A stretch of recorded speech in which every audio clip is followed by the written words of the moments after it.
Hindu Muslim Christian Sikh Jain ನಾವೆಲ್ಲ ಒಂದೇ. ಈ ಬಿಜೆಪಿ ಕಳ್ಳರು ಸುಮ್ಮನೆ ಡಿವೈಡ್ ಮಾಡ್ತಾರೆ ಅಷ್ಟೇ ನಮ್ಮನ್ನ. ಅಬ್ದುಲ್ ಕಲಾಂ ನಿಮ್ ತರದಲ್ಲಿ ಹುಟ್ಟಿದವ್ರೆ ತಾನೆ, ಈ ದೇಶಕ್ಕೆ ರಾಷ್ಟ್ರಪತಿ ಆದವ್ರು ತಾನೆ. ನಾವೆಲ್ಲರೂ ಒಂದೇ ದದ. ಎಲ್ಲೋ ಸುಮ್ಮನೆ ರಾಜಕಾರಣದಲ್ಲಿ ಬಿರುಕಿದೆ. ಅವನೇವನೋ JCB ಇಟ್ಕೊಂಡು ಬರ್ತೀನಿ ಅಂತ JCB ಅಂತ ಮಾತಾಡ್ತಿರ್ತಾನೆ. ಅಭಿವೃದ್ಧಿ ಬಗ್ಗೆ ಮಾತಾಡಕ್ಕೆ ಇನ್ನೇನು ಇರಲ್ಲ. ಒಂದು ಬಿಜಾಪುರದಿಂದ ಒಂದು ಕೋತಿ ಮಾತಾಡುತ್ತೆ ಅವಾಗ. ಈ ಮೈಸೂರಿಂದ ಬಿಜಾಪುರದಿಂದ ಕೋತಿಗಳು ಮಾತಾಡ್ತವೆ. ಮಾತಾಡ್ತಿದ್ರೆ ಪಾಪ ಮುಸ್ಲಿಂ ಬಾಂಧವ್ರನ್ನ ಬೈತಾರೆ. ನಾನ್ ಬಂದು 40 ಲಕ್ಷ ಹಾಕಿ ಇನ್ನೇನು ಟಾಯ್ಲೆಟ್ ಉದ್ಘಾಟನೆಗೆ ರೆಡಿ ಇದೆ. ಗುಂಡ್ಲು ಮಂಡಿಕಲ್ಲು ರೋಡ್ ಹಾಕಿದೀನಿ. ರೇಣುಮಾಕ್ನಲ್ಲಿ ಮುಸ್ಲಿಂ ಬಾಂಧವರಿಗೆ ದರ್ಗಾಗೆ ರಸ್ತೆ ಇರ್ಲಿಲ್ಲ. ಮುಸ್ಲಿಂ ಬಾಂಧವರಿಗೆ ಇಲ್ಲೇ ಇದ್ದಾರೆ, ಬಂದಿದ ತಕ್ಷಣ ಹಾಕೊಟ್ಟಿದ್ದೀನಿ. ದರ್ಗಾಗೆ ಮನೆ ಹೋದ್ರು. ಈಗ ನಮ್ಮೂರ್ ಮುಸ್ಲಿಂ ಬಾಂಧವರಿಗೆ ಸ್ಮಶಾನಕ್ಕೆ ಜಾಗ ಕೇಳಿದರೆ ನಾನು ಹಾಕ್ತೀನಿ ದಾದಾ, ನನ್ನ ಮೇಲೆ ನಂಬಿಕೆ ಇಡಿ. ಹಿಂದೂ ಮುಸ್ಲಿಂ ಕ್ರಿಶ್ಚಿಯನ್ ಸಿಖ್ ಜೈನ್ ನಾವೆಲ್ಲ ಒಂದೇ. ಈ ಬಿಜೆಪಿ ಕಳ್ಳರು ಸುಮ್ಮನೆ ಡಿವೈಡ್ ಮಾಡ್ತಾರೆ ಅಷ್ಟೇ ನಮ್ಮನ್ನ. ಅವನೇವನೋ JCB ಇಟ್ಕೊಂಡು ಬರ್ತೀನಿ ಅಂತ JCB ಅಂತ ಮಾತಾಡ್ತಿರ್ತಾನೆ. ಅಭಿವೃದ್ಧಿ ಬಗ್ಗೆ ಮಾತಾಡಕ್ಕೆ ಇನ್ನೇನು ಇರಲ್ಲ. ಒಂದು ಬಿಜಾಪುರದಿಂದ ಒಂದು ಕೋತಿ ಮಾತಾಡುತ್ತೆ ಅವಾಗ. ಈ ಮೈಸೂರಿಂದ ಬಿಜಾಪುರದಿಂದ ಕೋತಿಗಳು ಮಾತಾಡ್ತವೆ. ಮಾತಾಡ್ತಿದ್ರೆ ಪಾಪ ಮುಸ್ಲಿಂ ಬಾಂಧವ್ರನ್ನ ಬೈತಾರೆ. ಅಬ್ದುಲ್ ಕಲಾಂ ನಿಮ್ ತರದಲ್ಲಿ ಹುಟ್ಟಿದವ್ರೆ ತಾನೆ, ಈ ದೇಶಕ್ಕೆ ರಾಷ್ಟ್ರಪತಿ ಆದವ್ರು ತಾನೆ. ನಾವೆಲ್ಲರೂ ಒಂದೇ ದದ. ಎಲ್ಲೋ ಸುಮ್ಮನೆ ರಾಜಕಾರಣದಲ್ಲಿ ಬಿರುಕಿದೆ. ನಾನು ಹೇಳೋದು, ಅಣ್ಣ ಈಗ ಈ ರೋಡ್ ರೆಡಿ ಆಗಿದೆ, ಇನ್ನೊಂದು ತಿಂಗಳಲ್ಲಿ ಕಂಪ್ಲೀಟ್ ಮಾಡ್ತೀನಿ ಅಣ್ಣ. ಸ್ವಲ್ಪ KEB ಅವ್ರು ಕ್ಲಿಯರೆನ್ಸ್ ಕೊಡ್ಬೇಕು, ಅದು ಉದ್ಘಾಟನೆ ಮಾಡೋಣ. ಇದು ಕಾಂಟ್ರಾಕ್ಟ್ ಎಷ್ಟು ದಿನ ಮುಗಿಸ್ತೀರ ಈ ರೋಡ್? 1 ತಿಂಗಳು ಅಂತ ಹೇಳಿದ್ದಾರೆ. 1 ತಿಂಗಳಲ್ಲಿ ಈ ರೋಡ್ 2 ಲೇಯರ್ ಹಾಕೊಂಡು ಹೋಗೋದು, ಇದು ಮುಗಿಸ್ತೀವಿ. ಅರೂರ್ ರೋಡ್ ಸ್ಟಾರ್ಟ್ ಮಾಡ್ತೀನಿ. ಮೊನ್ನೆ ಬಂದಿದ್ದೆ, ಅಲ್ಲಿ ಕಾರ್ ನಿಲ್ಸಿದ್ರೆ ಅಲ್ಲಿ ಆ ಕಾಂಡಿಮೆಂಟ್ಸ್ ಅವ್ರು ಹೇಳಿದ್ರು, ಅಣ್ಣ ಆ ಸೊಂದಲ ನೀಳಂತ ವಸ್ತುದನ ಮರ್ಸೋದಿನ ರೋಡಿ ಬಿಚ್ಚೇಸ್ತಾ ಸೊಂದಲ.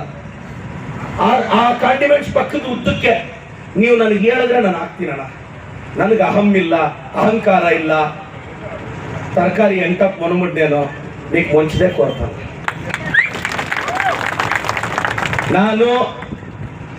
ನಾನು ನಿಮ್ಗೆಲ್ರಿಗೂ ರಿಕ್ವೆಸ್ಟ್ ಮಾಡೋದು ಇಷ್ಟೇ. ಇನ್ನೊಂದು ನೀವು ಕೇಳ್ತೀರಾ ಬಸ್ ಸ್ಟಾಪ್ ಮಾಡಕ್ಕೆ. ಅಣ್ಣ ನಾನು ನೀವೆಲ್ಲ ನೋಡೋಣ, ಅಲ್ಲಿ ಬಸ್ ಸ್ಟಾಪ್ ಮಾಡಕ್ಕಾಗಲ್ಲ. ಸ್ಟೇಷನ್ ಮುಂದೆ ಮಾಡೋಣ ಅಂದ್ರೆ ನ್ಯಾಷನಲ್ ಹೈವೇ ಅವರು ಈ ರೋಡ್ ನ ವಿಸ್ತರಣೆ ಮಾಡಬೇಕು ಅಂತ 2,000 ಕೋಟಿಗೆ ಪ್ರಪೋಸಲ್ ಹೋಗಿದೆ. ಎಲ್ಲಿವರೆಗೂ ರೋಡ್ ಹೋಗುತ್ತೋ ನಮ್ಗೆ ಇನ್ನೂ ಕ್ಲಾರಿಟಿ ಇಲ್ಲ. ನೇನೇಮನ್ನ ಈ ಪಕ್ಕ ಆ ಪಕ್ಕ ಬಸ್ ಸ್ಟಾಪ್ ಕಟ್ತೀನಿ ಅನ್ಕೊಂಡ, ಹಿಂಗೆ ಯಾರಾದ್ರೂ ಕೊಳ್ಳೊಚ್ಚು ಕೊಟ್ಟೇಸ್ತಾರೆ. ಅದ ಕಾರಣಕ್ಕೆ ಯೋಚನೆ ಮಾಡ್ತಾ ಇದ್ದೀನಿ, ಅವ್ರು ಎಲ್ಲಿವರೆಗೂ ಮಾರ್ಕ್ ಹಾಕ್ತಾರೋ, ಮಾರ್ಕ್ ಹಾಕಿದ್ಮೇಲೆ 5 ಅಲ್ಲ 10 ಕೋಟಿ ತಂದು ಮಂಡಿಕಲ್ ಬಸ್ ಸ್ಟಾಪ್ ಕಿನ್ನ ಭಾಗಿಸ್ತಾರೆ. ಬಟ್ ಇವಾಗ APMC ಮಾರ್ಕೆಟ್ ಮೇಲೆ ಮಾಡೋಣ ಬಸ್ ಸ್ಟಾಪ್ ಅಂದ್ರೆ ಒಳಕ್ ಹೋಗಿ ಬಸ್ಸಸ್ ಬರೋದು ಕಷ್ಟ. ಅದಕ್ಕೆ ಯೋಚನೆ ಮಾಡ್ತಿದೀವಣ್ಣ. ಹೈವೇ ಅವ್ರದ್ದು ಫೈನಲ್ ಪ್ಲಾನ್ ಅಣ್ಣ, ಇನ್ನೊಂದು 2 ಲೇಯರ್ ಬರುತ್ತಂತೆ ನನಗಿರೋ ಇನ್ಫಾರ್ಮೇಶನ್. ಇವಾಗ ನನಗೆ ಗೊತ್ತಿರೋ ಪ್ರಕಾರ ಇದೆಲ್ಲ ಹೊಡಿತಾರೆ. 1 or 2 years ಈ ಬ್ರಿಡ್ಜ್ ಎಲ್ಲ ಹೊಡೆದು ಇನ್ನೊಂದು ಲೇಯರ್ ಆ ಕಡೆ ಹೋಗುತ್ತೆ ಅಂತ ಮಾತು. ನನಗೂ ಗೊತ್ತಿಲ್ಲ. ಅವ್ರು ಒಂದ್ಸಲ ಮಾರ್ಕಿಂಗ್ ಕೊಟ್ರೆ ಮತ್ತೆ ನಾನು ಫಂಡ್ ಹಾಕಿ ಮಾಡಿಸ್ತೀನಿ. ನನಗೆ ಆ ಪೊಲೀಸ್ ಸ್ಟೇಷನ್ ಹತ್ರ ಒಂದು ಮಾಡ್ಬೇಕು, ಆ ಕಡೆ ಬಸ್ ಸ್ಟಾಪ್ ಅಂತ ಒಂದು ಐಡಿಯಾ ಇದೆ. ಅದೊಂದು ಮಾಡೋಣ.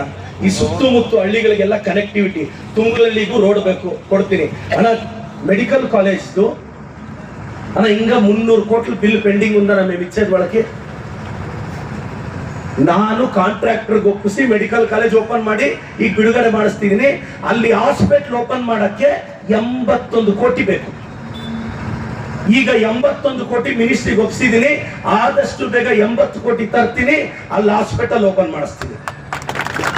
ಸುಮ್ಮನೆ ಹಾಸ್ಪಿಟ್ಲು ಅಟ್ಲಿ ಟೇಪ್ ಕಟ್ చేసి వెళ్ళిపోయాక వెళ్దానా? ಅದು ಇನ್ಸ್ಟ್ರೂಮೆಂಟ್ಲು, ಡಾಕ್ಟರ್ಲು, ಟ್ರೀಟ್ಮೆಂಟು, ಎಕ್ಸ್ರೇ ಮಿಷಿನ್ಲು ಅನ್ನಿ ರಾವಲ್ಲ ಅಣ್ಣ. ಇನ್ನೊಂದು ಗೊತ್ತಿರಲಿ, ನೀವು MRI ಮಾಡಿಸ್ಬೇಕು ಅಂದ್ರೆ 6 ರಿಂದ 7 ಸಾವಿರ ಖರ್ಚು ಮಾಡಬೇಕಾಗಿತ್ತು. ನಾನು KE ಅಂದ್ರೆ 12 ಕೋಟಿಯಲ್ಲಿ ಬಿಲ್ಡಿಂಗ್ ತಂದು 8 ಕೋಟಿ 20 ಕೋಟಿಯಲ್ಲಿ MRI ಮಿಷಿನ್, ಇನ್ನೊಂದು 2-3 ತಿಂಗಳಿಗೆ ಗೌರ್ಮೆಂಟ್ ಹಾಸ್ಪಿಟಲ್ MRI ಕೂಡ ಫ್ರೀ ಮಾಡಿಸ್ಕೋಬಹುದು ನೀವು. ನಮ್ ಜಿಲ್ಲೆಯಲ್ಲಿ ಎಲ್ಲೂ ಇಲ್ಲ. ಕೋಲಾರ್ಗೆ ಹೋಗ್ಬೇಕಾಗಿತ್ತು, ಈಗ ನಮ್ ಜನಕ್ಕೆ MRI. ಅಣ್ಣ ಇಷ್ಟೆಲ್ಲ ಅಭಿವೃದ್ಧಿ ಆಗ್ತಿದೆ. 202 ಹಳ್ಳಿ ಸುತ್ತಿದ್ದೀನಿ. ಎಲ್ಲೆಲ್ಲಿ ತುಂಬಾ ನಮ್ಮ ಅವಶ್ಯಕತೆ ಇದೆ ಹೋಗಿದ್ದೀನಿ. ಈ ಕಡೆ 2 ಪಂಚಾಯತಿಗೆ ಬರಬೇಕು, ನಾನು ಬರ್ತೀನಿ, ಅದು ಬಂದು ಮುಗಿಸ್ತೀನಿ. ಹಿಂಗ ಒಂದು ಪವರ್ ಎತ್ಕೊಂಡು ವಸ್ತಾ ಮನೂರ್ಗೆ ಒಂದು ಪುಟ್ ಉಂಡಾಡಟ್ಲ ಹಿಂಗ 2 నెలలు వెయిట్ చేయండి. రోజు పవర్ఫుల్ గా వస్తాను మన పంచాయతీకి. ದೊಡ್ಡ ಪೇಲಿಗುರ್ಕಿ ಪೆರೇಸಂದ್ರ ನಾನು ಇನ್ನೂ ಪವರ್ಫುಲ್ ಆಗಿ ನಮ್ಮ ಪಂಚಾಯತಿಗೆ ಇಳಿತೀನಿ. ನನ್ನ ಮೇಲೆ ನಂಬಿಕೆ ಇಡಿ. ನಾನು ಅನ್ಕೊಂಡೆ ಶಾಸ್ತಾನೋ ನಮ್ಮಕ್ ಮುಂದೆ ಹಿಂಗ 2 నెలలు ఊరికే ఉండండి. ನಮ್ಮೂರಿಗೆ ಬಂದ್ರೆ ತುಂಬಾ ಪವರ್ಫುಲ್ ಆಗೇ ಇಳಿಬೇಕು ನಾನು. ನಮ್ಮೂರ್ ಮನೆಗೂ ಸುತ್ತೀನಿ, ಅವ್ರ ಕಷ್ಟ ಕೇಳ್ತೀನಿ. ಅಣ್ಣ SC ST ಗಳಿಗೆ ನಾನ್ ಬಂದೆ ಒಂದು ಆರ್ಡರ್ ಮಾಡಕ್ ನೀವ್ ಯೋಚನೆ ಮಾಡ್ಬೇಕು. ಮೈನಾರಿಟೀಸ್ಗೆ ಸುರಕ್ಷತೆಗೆ ನಾನು ಕಾರಣ ಆಗಿದ್ದೀನಿ. ನಿಮ್ಮನ್ನೆಲ್ಲ ಒಂದಾಗಿ ಕಾಪಾಡ್ಕೊಂಡಿದ್ದೀನಿ. ಎವ್ರಮಿಂದ ನನ್ನ ಕೇಸ್ಲು ಪೆಟ್ಟಿಚ್ಚಲ್ಲೇ ನಾಕ್ ಅದು ಅವಸರ ಮೂಲೆ. ನಾವೆಲ್ಲ ಈಗ ಮೊನ್ನೆ ದರ್ಖಾಸ್ತ್ ಕಮಿಟಿ ಮೀಟಿಂಗ್ ಕರೆದಿದ್ದೀನಿ. ಇನ್ನೊಂದು ತಿಂಗಳಲ್ಲಿ ಎಲ್ಲ ರೆಡಿ ಮಾಡ್ರಿ ಅಂತ ಹೇಳಿದ್ದೀನಿ. 53 ಕ್ಲಿಯರ್ ಮಾಡ್ತೀನಿ. ಯಾರಿಗೂ ₹1 ಕೊಡಬೇಡಿ. 53 ಕ್ಲಿಯರ್ ಐತಾನೆ, 57 ಕ್ಲಿಯರ್ చేస్తా. 15 ಲೈನ್ ಮೀಟಿಂಗ್ ಸೇಸಿ 3 ತಿಂಗಳಲ್ಲಿ ಎಲ್ಲ ಕ್ಲಿಯರ್ ಮಾಡ್ಬಿಡ್ತೀನಿ. ಈ 1 ತಿಂಗಳು ಟೈಮ್ ಕೊಟ್ಟಿದ್ದೀನಿ ಆಫೀಸರ್ಸ್ಗೆ, ಎಲ್ಲ ನೀಟಾಗಿ ಇಮೇಜಸ್ ತೆಗೆದು ಮಾಡ್ರಪ್ಪ ಅಂತ. ಮತ್ತೆ ಈಗ ಪೊಸಿಷನ್ ಅಲ್ಲಿ ಅವ್ರಿಗೆ ಯಾರಿಗೂ ನಾವು ತೊಂದರೆ ಕೊಡಲ್ಲ. ನೀವು ತಿಳ್ಕೊಳ್ಳೋ ದಂಡ ಮೀಕಿ ನಿಮ್ಗೆ ಆರ್ಡರ್ ಆಗೋದು ಲೇಟ್ ಆಗ್ಬೋದು. ಈಗ 53 ಆಗೋವರೆಗೂ 57 ಮಾಡಂಗಿಲ್ಲ. ನೀವು ಪೊಸಿಷನ್ ಅಲ್ಲಿ ಯಾರಿದ್ರೆ ನಿಮಗೆ ಯಾರು ಸಮಸ್ಯೆ ಮಾಡಲ್ಲ. ನೀವು ಆರಾಮಾಗಿ ಬೆಳೆ ಇಟ್ಕೊಂತ ಇರಿ. ನಾನು ಇವತ್ತಲ್ಲ ನಾಳೆ ನಿಮ್ಗೆ ಆರ್ಡರ್ ಮಾಡಿ ಕೊಡ್ತೀನಿ. ನಿಮ್ಗೆ ಯಾರಿಗೂ ತೊಂದರೆ ಆಗಲ್ಲ, ಪೊಸಿಷನ್ಗೆ ಯಾರಿಗೂ ಟ್ರಬಲ್ ಆಗಲ್ಲ. ಇಷ್ಟೆಲ್ಲ ಮಾಡ್ತಿದ್ದೀರಿ. ಅದಾದ್ಮೇಲೆ 10 ಆಂಬುಲೆನ್ಸ್ ನಮ್ಮ ತಂದೆ ತಾಯಿ ಹೆಸರು ಬಿಟ್ಟಿದ್ದೀನಿ. ಅರ್ಶ ಕುಂಕುಮ ಕೊಡ್ತಿದ್ದೀನಿ. ಮಕ್ಕಳಿಗೆ ಮನೆಗೆ ಹೋಗಿ ಸ್ಕಾಲರ್ಶಿಪ್ ಕೊಡ್ತಿದ್ದೀನಿ.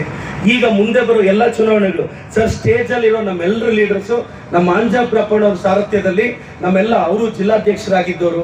ಪಕ್ಷನ 20 ವರ್ಷದಿಂದ ಕಟ್ಟಿದ್ದಾರೆ. 20 ವರ್ಷದಿಂದಾನೇ ನಮ್ಮ ಚಿಕ್ಕಬಳ್ಳಾಪುರದಲ್ಲಿ ಕರಗ ಆದ್ರೆ 3 ಲಕ್ಷ ಕೊಡೋರು. ಅಕ್ಕಿ ಆಂಜನಪ್ಪಣ್ಣ ಆದ್ರೆ ಆವತ್ತಿಂದ ಫೇಮಸ್. ಅವರೆಲ್ಲರೂ ಮುಂದಾಳತ್ವದಲ್ಲಿ ನಮ್ಮ ಮುನೇಗೌಡಣ್ಣ ಮತ್ತಷ್ಟು ಶಕ್ತಿ ಬಂದಿದೆ. ಅವರು KPCC ಮೆಂಬರ್ ಆಗಿದ್ದವರು. ಶಿವಾನಂದ್ ಸಾಹೇಬರು, ಅನ್ಸೂಯಮ್ಮಕ್ಕ, ಬಚ್ಚೇಗೌಡ ಸಾಹೇಬರು, 3 ಜನ ಮಾಜಿ ಶಾಸಕರು, ನಮ್ಮ ಎಳವಳ್ಳಿ ರಮೇಶ್ ಅಣ್ಣ KMF ಅಭ್ಯರ್ಥಿಯವರು, ಆ ಭಾಗದಿಂದ ನಂದಿ ಭಾಗದಿಂದ. ನಿಮ್ಮೆಲ್ಲರ ಆಶೀರ್ವಾದ ಇರಲಿ ಅಣ್ಣ. ನಿಮ್ಮ ಜೊತೆ ನಾನು ನಿಲ್ತೀನಿ. ಇನ್ನು ಮಿಕ್ಕಿದ 160 ಹಳ್ಳಿನೂ ಕಂಪ್ಲೀಟ್ ಮಾಡ್ತೀನಿ. ಸೈಟ್ಗಳದ್ದು ಸಮಸ್ಯೆ ಇತ್ತು. ಪ್ರತಿ ಬಡವ್ರಿಗೂ ನನ್ನ ಸೈಟ್ ಅದೊಂದು 4-5 ಮೀಟಿಂಗ್ ಮಾಡಿದ್ದೀನಿ. ಇನ್ನು 4 ರಿಂದ 5 ತಿಂಗಳಲ್ಲಿ ಯಾರಿಗೆಲ್ಲ ಸೈಟ್ ಇಲ್ವೋ ನಾನು ಹೇಳ್ತಾ ಇದ್ದೀನಿ ಅಣ್ಣ, ಎಲೆಕ್ಷನ್ ಇದೆ ಅಂತ ನಕಲಿ ಹಕ್ಕುಪತ್ರ, ಈಗ ಹಕ್ಕುಪತ್ರ ತಗೊಂಡಿರೋರು ಗೊತ್ತ ಈ ಸೈಟ್ ಆಡೊಂದಿದೆ 3 ಏಂಡ್ಲೆ ಇದು ಇಪ್ಪಿಂచుకొని పుడుకరా పాయింట్స్ వస్తారు పుడుకు వచ్చి స్వామి నా ఈ సైట్ అని ఊరికే ఇచ్చినారు. మీకే తెలియదు సైట్ యావదేని. ఏం 75,000 ఓట్లు గుద్దిందే ఏదమ్మా. ఆ పత్రం ఎత్తుపోయి చూడండి అమ్మా. ఒకే ₹1 ಸ್ವಾಮಿ ಈಗ ನಾ ಸೈಟ್ ಇದೆ ಅಂತ ಸುಪಿಯಂಡ ಸುಮ್ಮನೆ ಈಗೆಲ್ಲ ಕ್ಯಾನ್ಸಲ್ ಮಾಡಿ ಹೊಸದಾಗಿ ನಾನು 15,000 ಸೈಟ್ ಹಂಚ್ತೀನಿ. ನಾನು ಸೈಟ್ ಹಂಗೆಲ್ಲ ಕೊಡಲ್ಲ. ಫಸ್ಟ್ ಸೈಟ್ ಮಾರ್ಕ್ ಮಾಡಿ ಈಗ ಎಂಟಮ್ಮಕ್ಕ ಸೈಟ್ మీద ನಿಲ್ಪೆಟ್ಟು ಈಗ 2013 ಇದಿದೆ. ಆಡ ಕೊಸು ಕುಂಕುಮಿ ಚಾಯಮ್ಮ ಕಾಳಕ್ಕೆ ನಮಸ್ಕಾರ ವೇಸ್ಕೊಂಡು ಸೈಟ್ ಇಸ್ತಾನೆ. ಇದು ಸ್ಟೇಜ್ లో ఇచ్చేలే ಈಗ 5 సైట్ ಇದೆ. ಈಗ ఇది కట్టుకోపో ఇల్లు ಅದನ್ನೆಲ್ಲ మార్కింగ్ ಮಾಡಿಸ್ತಿದ್ದೀನಿ. ఒక సైట్ డెవలప్ చేసేకి 3,000 ఎమ్మక్క వల్ల గవర్నమెంట్ లో అడిగింటాను. 15,000 జనం నేను సైట్ ఇస్తాను. నా మీద నమ్మకం పెట్టండి. ನಿಮ್ಮ ಆಶೀರ್ವಾದ ನನಗಿರ್ಲಿ. ಪೆರೇಸಂದ್ರದವ್ನು ನಾನು, ನನಗೆ ಕಷ್ಟ ಗೊತ್ತು. ఆ రోడ్డు ನಾವು ಚಿಕ್ಕ ವಯಸ್ಸಲ್ಲಿ ఎవడో అంబరీష్ వచ్చి షూటింగ్ చేస్తాడంటప్ప అంటాండ్రి. 22 ఏళ్ళు ఆయన దగ్గర నేను వచ్చి చేపిಸ್ತಿ. ಈ ರೋಡ್ ಗುಂತಲು ಪಡಿಂಡೆ ಏಪಿಸ್ತಿ. ಸುತ್ತೂರು ಎಲ್ಲ ಹಳ್ಳಿಗಳಿಗೂ ಹೇಳ್ತೀನಿ ಅಣ್ಣ, ನನಗೆಲ್ಲ ಒಂದೇ ಅಣ್ಣ. ನೀವೆಲ್ಲರೂ ನನ್ನನ್ನು ಸಾಕಿದ್ದೀರಾ, ನೀವೆಲ್ಲರೂ ಬೆಳೆಸಿದ್ದೀರಾ. ನಮ್ಮಪ್ಪ ಈಶ್ವರಪ್ಪ ನಿಮ್ಗೆಲ್ರಿಗೂ ಗೊತ್ತು. ನಮ್ಮ ತಾತ ತರಕಾರಿ ವೆಂಕಟಪ್ಪ ನಿಮ್ಗೆಲ್ರಿಗೂ ಗೊತ್ತು. ನಾನು ಎಲೆಕ್ಷನ್ ನಿಂತಾಗ 1,700 ಓಟ್ ನಮ್ಮೂರವ್ರು ಹಾಕಿದ್ರು. ನಮ್ಮಲ್ಲಿ ಒಳ್ಳೆತನ ಇಲ್ಲ ಇದ್ದಿದ್ರೆ ಹಾಕೋರ. ನಾನು ಯಾರ ಗಲಾಟೆಗೂ ನಾನು ಇದೇ 30 ವರ್ಷ ಇದೇ ಊರಲ್ಲಿ ಬೆಳೆದಿದ್ದೀನಿ. ಒಬ್ರ ಜೊತೆ ಗಲಾಟೆಗೆ ಹೋದವನಲ್ಲ, ಒಬ್ರ ಜೊತೆ ಕಿತ್ತಾಡ್ದವನಲ್ಲ. ಇವಳು ಪೆದ್ದೊಳ್ಳೆ ಎದುರೇಸ್ಕೊಂಡ ನಾನು. ನಿಮ್ ಸಪೋರ್ಟ್ ನನ್ಗಿರ್ಲಿ. ನಾನು ಎಲ್ರು ಅಣ್ಣ ಒಂದು ಎಕ್ಸಾಂಪಲ್ ಹೇಳ್ತೀನಿ. ಅರೂರು ಊರೇ ಅವ್ರ ಜೊತೆ ಇದ್ರು. ಅವ್ರಿಗಾದ್ರೂ ಒಳ್ಳೇದ್ ಮಾಡ್ಬೇಕಲ್ಲಣ್ಣ. ನಾನ್ ಬಂದೇ ಒಳ್ಳೇದ್ ಮಾಡ್ಬೇಕೇನಣ್ಣ. ನನಗೆ ಅರೂರ್ ಅಂದ್ರೆ ಪ್ರೀತಿ ಇದೆ ಅಣ್ಣ. ಅದಕ್ಕೆ 3 ಕೋಟಿ ಅನುದಾನ ಹಾಕಿದ್ದೀನಿ. ರಾಜಕೀಯ ಮಾಡಿದ್ರೆ ಇನ್ನೊಂದು ನಿಮ್ಗೆ ಹೇಳೋದು ಮರ್ತದೆ. ಅರೂರ್ದು ಏನಾಯ್ತು ಏನೋ ಗೊತ್ತಿಲ್ಲ ಅಣ್ಣ. ಪಾಪ 8 ಜನ ಅರೂರಲ್ಲಿರೋ ಹುಡುಗರು, ಒಕ್ಕಲಿಗ ಸಮುದಾಯದ ಹುಡುಗರಣ್ಣ. 8 ಜನ 5 ವರ್ಷ ಆಯ್ತು ಜೈಲಿಗೆ ಹೋಗಿ. ಪಾಪ ಬೇಲ್ ಸಿಕ್ಕಿಲ್ಲ. ಪಾಪ ಅದೇನ್ ನಡೀತು ನನಗೆ ಗೊತ್ತಿಲ್ಲ. ನಿಮಗ್ ಗೊತ್ತಿರ್ಬೇಕಣ್ಣ. ಅರೂರ್ ಅವ್ರಿಗೆ ನಾನು ಗೆದ್ದಿದ ತಕ್ಷಣ 2ನೇ ದಿನನೇ ಅಡಕೂರು ಜೈಲಿಗೆ ಹೋಗಿ 8 ಜನ ಹುಡುಗರನ್ನ ಕೂರಿಸಿ ಮಾತಾಡ್ಸ್ಕೊಂಡ್ ಬಂದೆ. ನಾನು ಕೇಳಿದೆ, ಏನಾಯ್ತಮ್ಮ? ಏನು ಅಣ್ಣ ಬೇಲ್ ಇಚ್ಛೆಗೆ ಅವ್ರು ವಸ್ತಾಂಡ್ಲೆ DYSP ನೋಡಿ ಯಾಕೆ ಬೇಲ್ ಸಿಕ್ಕಿಲ್ಲ ಗೊತ್ತಾ ಅವ್ರಿಗೆ? DYSP ಒಂದು ರಿಪೋರ್ಟ್ ಹಾಕಿದ್ರೆ ಬೇಲ್ ಕೊಡ್ತಾರೆ, ಆದ್ರೆ DYSP ರಿಪೋರ್ಟ್ ಹಾಕಿದ್ರೆ ಬೇಲ್ ಸಿಗುತ್ತೆ ಅಂತ ಅಳುಗರು 3 ವರ್ಷ ರಿಪೋರ್ಟೇ ಹಾಕ್ಸಿಲ್ಲ. ಹಿಂಗ್ ಯಾವ್ದನ ಮಾದಿ ಮನೋಡ ಅನ್ನೋದೇ ಜನ ಮಾವಡೆ ಮನ. DYSP ಒಂದು ರಿಪೋರ್ಟ್ ಹಾಕಿದ್ರೆ ಬೇಲ್ ಸಿಗೋದು.